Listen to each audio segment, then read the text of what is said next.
মানে মই বহু বছৰৰ পৰা আমি এইটো কৰি আছোঁ 1997 পৰা আমাৰ ৰেইনবো আৰ্ট স্কুল কণ্টিনিউ কৰি আছে গুৱাহাটীত আৰু বৰ্তমানে আপোনাৰ নাৰায়ণ স্কুল পৰা আমাৰ নীলাচল হাউচিঙত এখন প্ৰতিযোগিতা ড্ৰয়িং আৰ্ট প্ৰতিযোগিতাৰ ব্যৱস্থা কৰিছে আমি সিহঁতৰ লগতে এটা অফাৰো দিছোঁ আমাৰ ৰেইনবো আৰ্ট স্কুলৰ পৰা এই দিনাখন 18 তাৰিখ 2 বজাত আবেলি 2 বজাত তাতে যে কম্পিটিশ্যন হ'ব চিত্ৰাংকন প্ৰতিযোগিতা তাতে যিজন ল'ৰা ছোৱালী মানে আমাৰ তাতে এডমিশ্যন ল'ব বিচাৰে এডমিশ্যনটো আমি ফ্ৰী কৰি দিছোঁ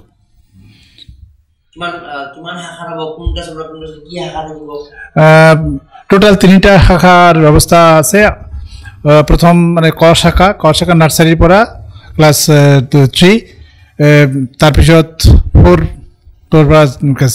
7 তাৰপিছত 8 পৰা 10 নিকা আছে আৰু সাবজেক্ট কি থাকিব সাবজেক্ট এজ ইউ লাইক তো ইচ্ছা মতে কৰিব পাৰিব কোনো অসুবিধা নাই 2 বজাত 18 তাৰিখ আবেলি 2 বজাত হয় ইয়াত যিসকলে পাৰ্টিসিপেট কৰিব তেওঁলোকৰ বাবে কিবা আপোনাৰ যিখন একাডেমিত ফ্ৰী এডমিশনৰ ব্যৱস্থা কৰিছে হয় আমি আমাৰ একাডেমিৰ পৰা এটা অফাৰ দিছোঁ সেইদিনৰ কাৰণে ফ্ৰী এডমিশ্যন হ'ব সিহঁতে প্ৰাইজটো পাব চাৰ্টিফিকেট পাব এইটো বাহিৰে ফ্ৰী এডমিশ্যনৰ ব্যৱস্থা আমি ৰাখিছোঁ ৰেইনবো আৰ্ট স্কুলৰ পৰা উইনাৰ যিসকল হয় উইনাৰ